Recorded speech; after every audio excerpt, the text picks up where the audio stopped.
Alright, let's see if I can overwhelm them.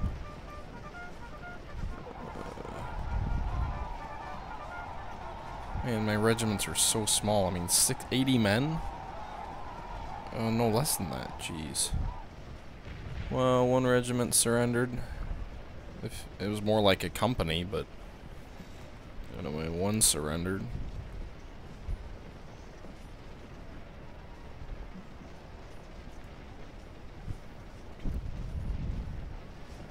God, those regiments are so small, they're worthless. Great, I lost 2 regiments surrendered. This is a case of me just being overly aggressive. Getting 2 regiments that could have helped to some extent, although they are small, engaged in a battle they can't win. Outnumbered more than 10 to 1. And I didn't coordinate the charges well, so when they both went in, they didn't go in simultaneously. Now I've got to bring these regiments over here to protect the flank. I mean, look at this. I've got like 5 regiments, and they're all the size of this one Union one.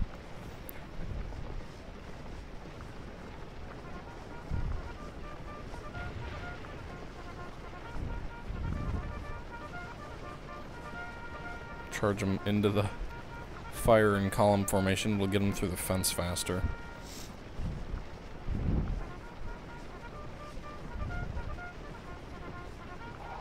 Alright, send them on in.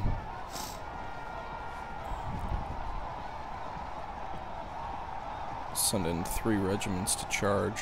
What? Where's that other one on the left going? Oh, great. They're charging off at some other Union regiment. Why aren't they...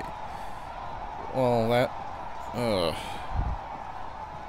No, this attack is anything but certain. Come on, boys. Crud, they're retreating. Don't surrender. Okay, countercharge. My other regiment's charging. Why did they have to charge off there? If they hadn't charged off on their own, this attack wouldn't be so much in doubt. Now I might lose 5 regiments to this one Union one. I don't have a whole lot to call if this fails. Alright, they finally drove them off. Thank goodness. Man, that was a disaster. I just lost more or less 3 regiments effective. Back to the center, and the engagement is general along the entire front. That's a pretty impressive sight, though, if you look at that. Whole division engaged, all in one line. But as I was saying about cavalry, I used them a little bit more aggressively, perhaps, than I should in this. Time speeds along. But I used them a little bit more aggressively than I should. Cavalry by this time is not terribly effective. I will say that the Europe definitely looked down on the Americans from their use of cavalry and their failure to have the ability to form square. But shortly after this war in Europe in 1870, there was the Franco-Prussian War. I'm going to go off the topic of the Civil War just for a few minutes to kind of talk about the role of cavalry and its ineffectiveness. I mean, back in the late 1700s and then early 1800s, you know, just 45 years before the Civil War, cavalry was an instrument of every major army. It was still incredibly effective. Cavalry charges decided the fate of many battles, and it was viewed as a necessary tool and a deciding factor on many battlefields. Wellington's cavalry, actually early in the day, may have saved his center at Waterloo. But by this point, just 40 years later, the ranges were longer than they were. I told you in one of my previous videos that the average engagement took place at around 140 to 150 yards, which is true. But artillery canister fire and artillery fire seem to be more accurate by this point in time. Not to mention, that is still a longer effective and range than previous weapons would have. And by this point, you're starting to see repeating weapons, first with cavalry and then with infantry, become more and more common. So that cavalry charges are much more difficult because you have to charge at a long range, under fire, and your attack gets disrupted often before you come into range. An example, like I said, just a couple years later in 1870, the Franco-Prussian War was fought, and it really kind of demonstrated the now ineffectiveness of cavalry on a modern battlefield.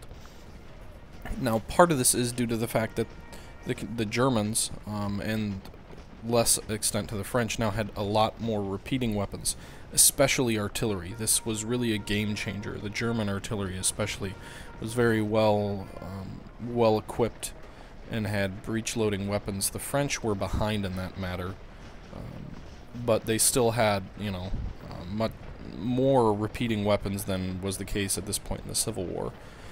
Union cavalry and Confederate cavalry were not as disciplined as their European counterparts. They didn't have, you know, traditional heavy cavalry with armor and all of that jazz. It was more a scouting unit, you know, shielding movements of armies and things like that. Not quite the charging force that I'm using it as right here. But anyway, before I get on to rambling too much, in this war, early on in the war, in August of 1870, there was the Battle of Mars-la-Tour, which is recorded as probably being the last successful major cavalry charge in a modern war, and that's only 5 years after the Civil War. So the Union use and the Confederate use of cavalry during the Civil War was probably more realistic and reflective of the tactics and the changes in range of weaponry.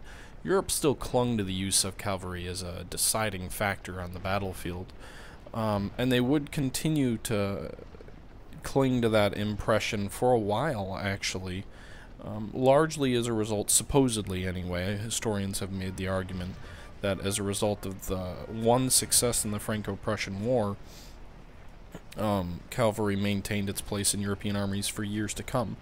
That most successful use of cavalry in the modern warfare came at the Battle of Mars-la-Tour on August 16th.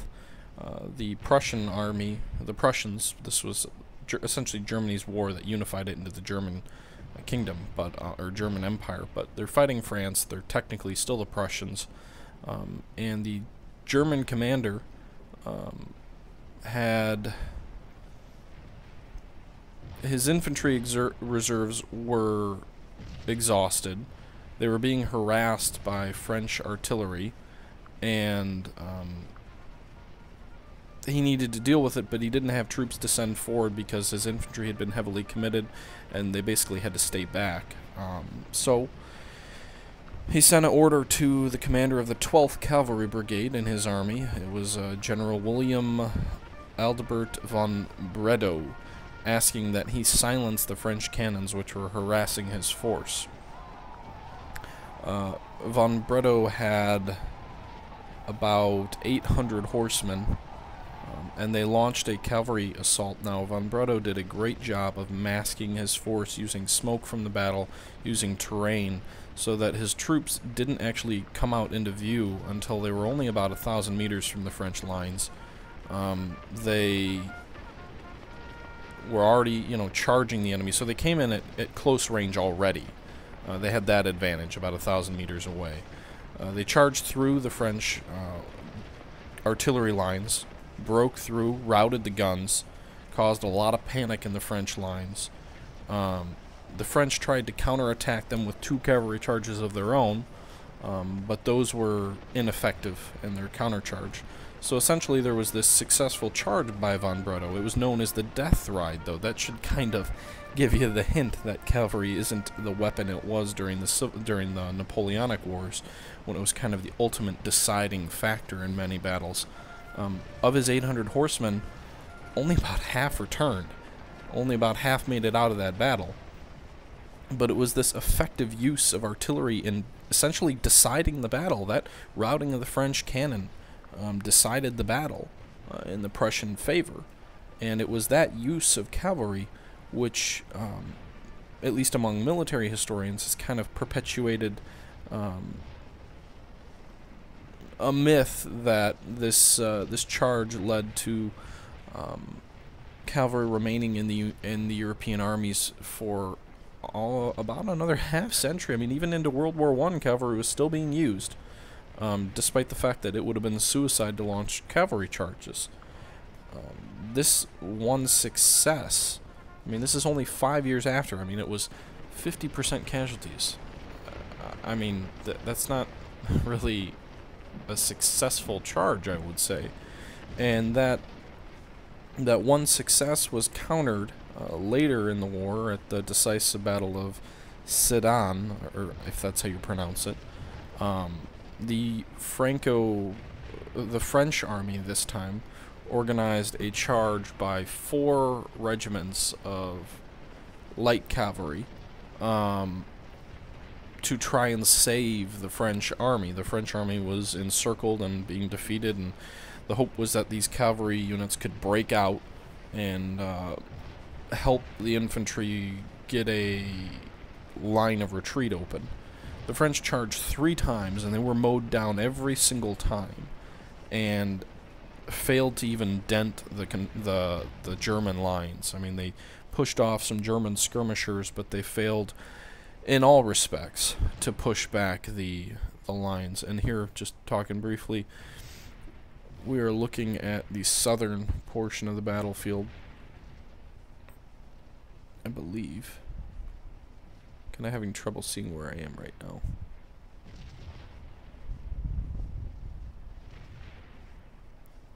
But that rare success by von Burow was probably the last successful cavalry charge in history. Oh no, we're still in the center, I'm sorry. And then you contrast that with, you know, the French being totally mauled. So cavalry was used a lot. It definitely is a very popular topic to talk about during the Civil War. You know, you've got Mosby's Raiders, you've got General Stuart and his dashing and dare, you've got General Nathan Bedford Forrest, but very rarely do you ever see the cavalry charge into infantry. Part of this, as I said, the discipline level of cavalry units in the Civil War was not comparable with the professionalism that existed in European horse regiments of regular troops. That, and I wouldn't say that's necessarily a bad thing, because I would say the use of cavalry during the Civil War was probably more realistic to the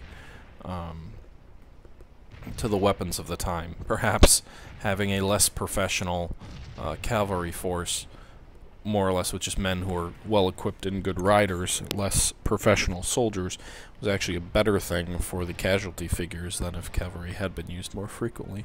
Although I do use it to some effect in this battle. I also get it mauled down by some artillery as well. But anyway, returning to the battle, as you can see, the Union's still kind of attacking on the right. I'm still holding my own up near these farmhouses, but my army is melting away. I'm doing fairly well in the center, still pushing them back, but my regiments are getting perpetually smaller. The Union regiments never seem to shrink in size, probably because they start out so much larger than me to begin with. And the battle is just wearing my troops down. Fast forwarding a bit here. About 6 hours into the battle now. That last major attack on the left was hopefully the last thing I'll have to see. These are more attacks on the center, more or less, that are just being intercepted by my right wing of the left. Still have a couple of effective regiments down there.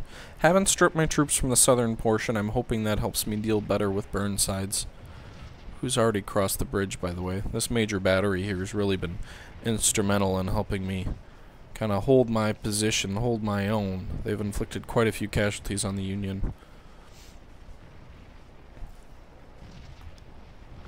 But at least the cornfield assaults seem to be over for the time being. Still some engagements going on here, but I think both sides are fought out. I've still got some regiments in line there, but they're not pressing quite as hard. That line is fragile. They could break through there at any moment.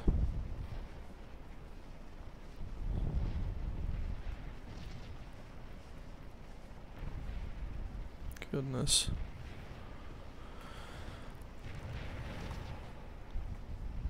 Kind of micromanaging, sending that artillery all around the artillery pieces to keep them well stocked on ammo. They burn through ammo fairly quickly. You need to keep them loaded.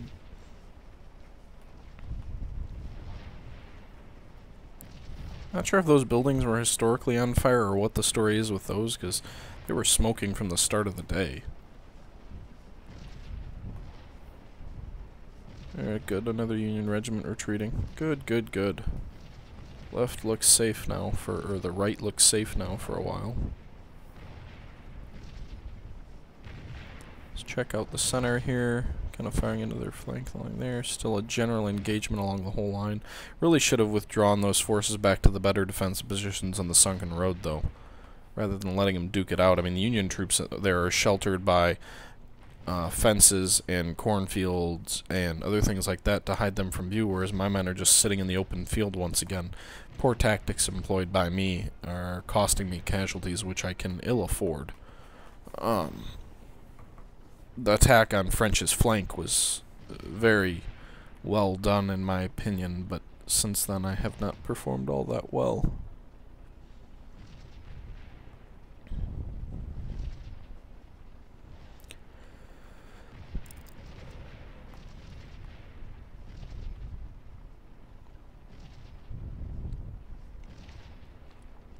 Editing is going to be jumping a bit more.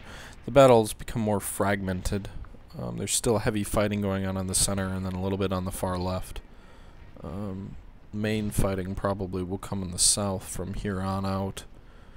Battle's only about half over in terms of time, but I'm going to start skipping forward in bigger increments as the time in the center and left kind of increases between engagements, and also to prevent this from being a full 11-hour video as well.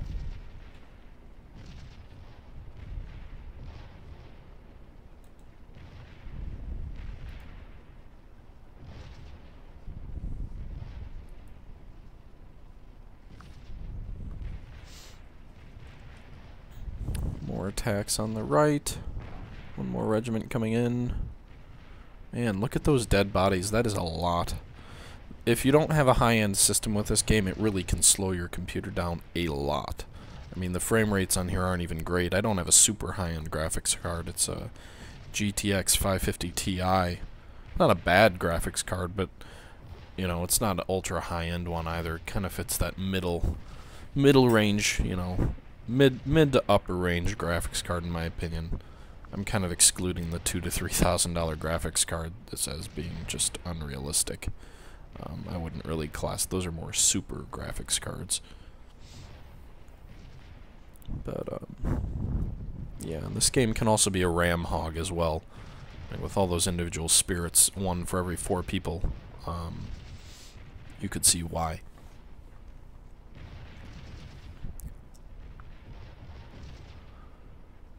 Driving them back. There's another regiment that's coming down on the right now. Seems like the engagement in this field has devolved to one Union regiment attacks, they're repulsed. Another Union regiment attacks, they're repulsed. Another one attacks, they're attacking almost in echelon. Stupid. I wish I could get those artillery pieces though.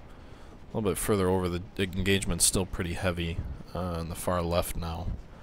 I'm using largely, I would have collapsed, my line would have collapsed by now if it wasn't for the cavalry that I have there. Kind of riding from one crisis point to another, using them a lot more than was per history, but you see these regiments are just bled dry. I mean, all those dead bodies on the ground. It's representing the battle well, but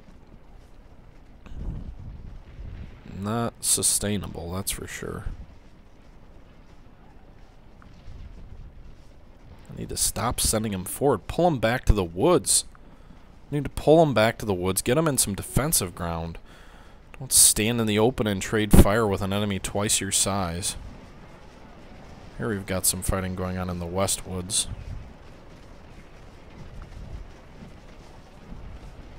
Kind of more at the ground level. You see there's still some Union units trying to come through the center part of the west woods themselves. I wonder if maybe falling back to the south woods would have been the best route and just kind of holding there. The Union would have had to have come across open ground. They would have been sheltered in these west woods, but I have to think it might have been easier to inflict heavy casualties on them than trading fire in the open.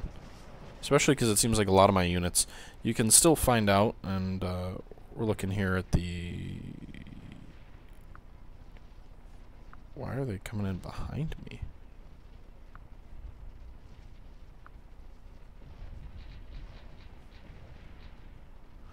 we're looking here at the southern part of the battlefield now with Burnsides, who's crossed the bridge and is deploying his divisions here to endanger the Confederate right flank.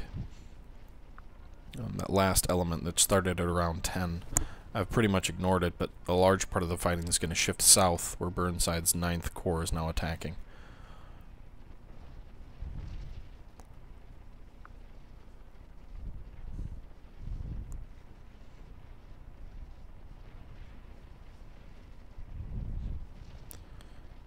There's a nice stone wall there, but it's going to be kind of hard to get up to it.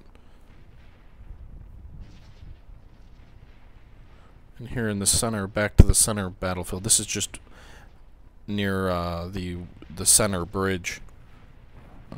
Porter, it looks like General Porter has sent a couple of brigades under skies across. McClellan's headquarters would actually be in sight of this battle. He had a headquarters in a house just across the river from the middle bridge, which is where we're at right now, kind of deploying some of my forces in here to counter. It looks like about a brigade or two from Sky's division of Porter's Corps. So some of Sky's forces are getting involved, some of Porter's forces are getting involved, which didn't really happen, to my understanding, per history.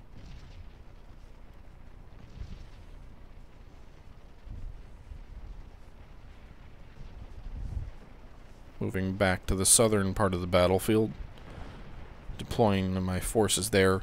Historically, several of these brigades were stripped and moved north to help in the Westwoods, so that by the time Burnsides did attack, there were very few forces there to help or resist him until Hill's division arrived around 1:30, I think, 2 o'clock. I didn't strip those brigades, so I made do in the west, on the left flank without them, and now they're helping to repel Burnsides as it is now. As you can see, I've got the Union enveloped. They kind of marched their forces through a cornfield, and I had troops on the southern and western part of the field, and they walked right into fire between mine. That said, the Union also used the road and got behind a couple of my regiments here. The fight in the south right now, it's starting to become more organized back where we just came from, but it has been very hectic and confused. My micromanaging of the northern part of the battlefield has really hurt my performance early on the southern part as we go back to the northern part of the field, the left flank. My forces have been driven back. Still have troops here, but the Union could easily push through. For whatever reason, they're not. They must not gauge my weakness. My attacks through the cornfields have been all but repulsed now, as this battle is nearing the 6-hour stage. Actually, no, 7-hour stage. And a courier message. As I said, couriers can be killed. Their messages can also be intercepted, which gives you a little bit of a heads up. They're ordering Sedgwick to move into a defensive position, so that means I shouldn't have to worry about Sumner's Corps attacking on the far left anymore. Hooker and Mansfield, I have to imagine, are used up, but there are some fresh brigades there. Those brigades along the back of the cornfield were never engaged, so I'm wondering if something might come of that. As you can see there, my casualties very high now, above the historical mark for the south. I don't believe there was ever a real engagement near the middle bridge, so McClellan in this game is being more aggressive than he was historically, which is not a good thing for me. Lee barely hung on with McClellan acting all passive. Last thing I need is to have to deal with a aggressive McClellan.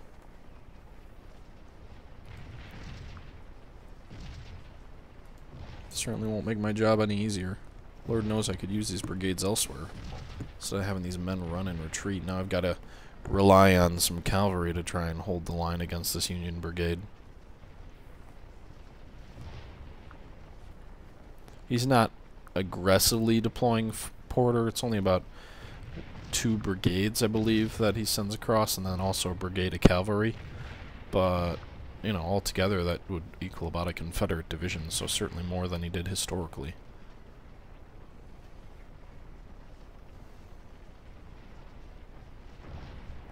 And I don't have forces to spare for this. I mean, it could become a serious threat if he pushes a major force across, but I'm not too worried about that at the moment.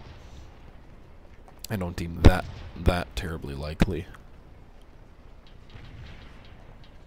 Maybe I can try and get some cavalry around on their flank. This battle just becomes a... Over here in the center part of the field just becomes a waste of men. Waste several brigades and artillery batteries I could have used elsewhere. They never press home much with it, but they certainly attrit and wear these brigades down to nothing.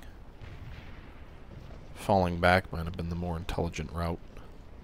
But that would have unhinged the flank of the sunken road area, and I didn't want to do that either along the center of my line. Especially when I was still moving forward and kind of pushing the Union back into those cornfields in the center. I had to make sure that their flank was secure. Not sure how much a brigade of Union troops really would have done, but had to try. So get these cavalry units deployed and charge one. Once again, me being much more aggressive with cavalry than was historically the case in this battle. Charging them right into the front. There you see there's some Union cavalry off to the right. Trying to break the Union line. Rather than having some patience and engaging in tactics and smart things like that, I decided to just go all out and try and rout them from the field with several big cavalry charges. This is kind of devolving into more of what a European battle would have looked like during the Napoleonic times. Except with cavalry being less effective and not having to worry about squares with the infantry. But hey, look, I broke the Union line. They're all retreating. For now. They'll be back. And as you see, there's more Union troops back there on the right of the screen with some Union cavalry, actually. There's going to be, I believe, a cavalry-on-cavalry battle, or charge, soon. I think that top regiment just selected to retreat because its flank was gone. I don't think they actually inflicted any kind of serious casualties on them. Now, rather than taking my success in forming a defensive line, I keep going on the offensive. Not terribly intelligent with 2 Union regiments of fresh cavalry just waiting there.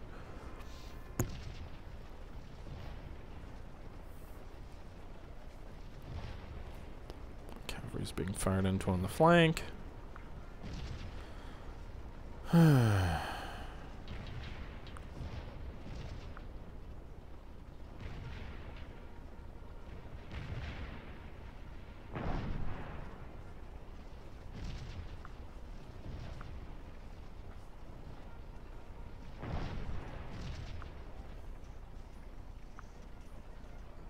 Union cavalry dismounting. They probably have Sharps rifles, which would put me at a huge disadvantage, and that's a huge regiment. Look at all those men. The Sharps rifle was probably the best early war repeating weapon. It was a breech-loading weapon, as I mentioned earlier. As we go back to the left flank, what's left of my corps there? Jackson probably only has 3,000 or 4,000 men left in his corps by this point. Huge losses. The center of the Union's been pushed back a bit. I've got a regiment there sitting on the flank. I don't see French or anyone anywhere nearby, so that's a good sign.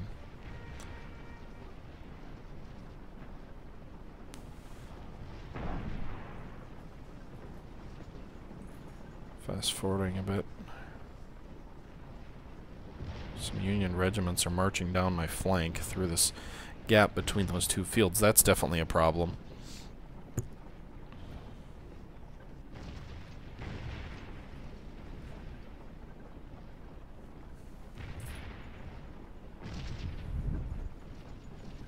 This is gonna get ugly.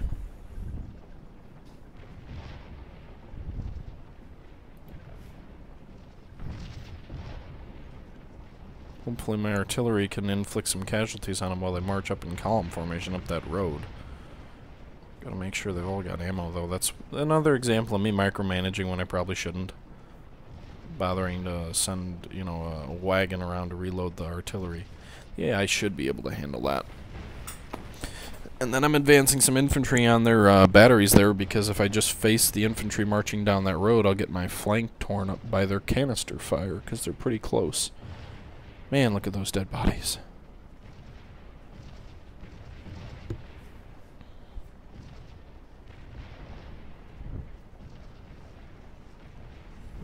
But then they deploy an infantry regiment in front of their guns, which is going to make me get torn up by a canister while I try and drive an infantry regiment back, which basically means my regiment there is doomed.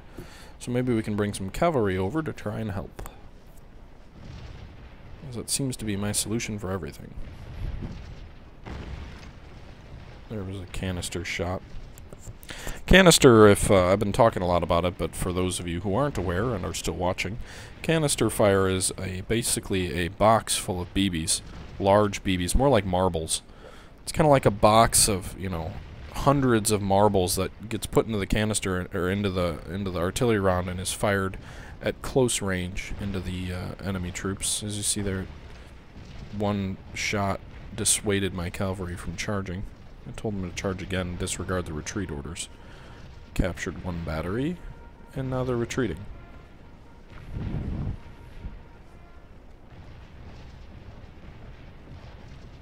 More realistic slaughter of horses.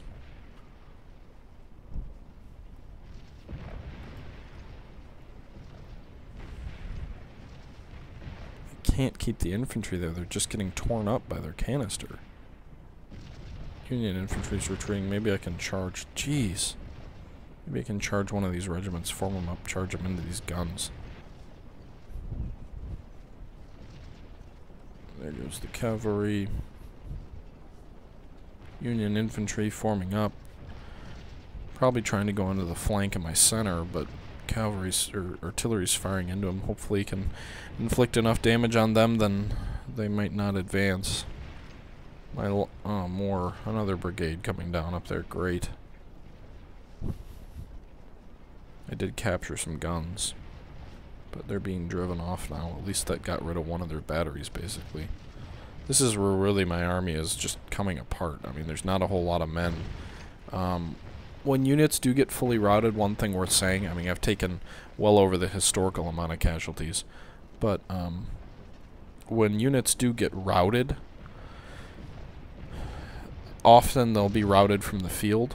So when we do look at the after action report here, you're going to see that some of I might have lost, you know, a couple, let's say I lose 10,000 men, then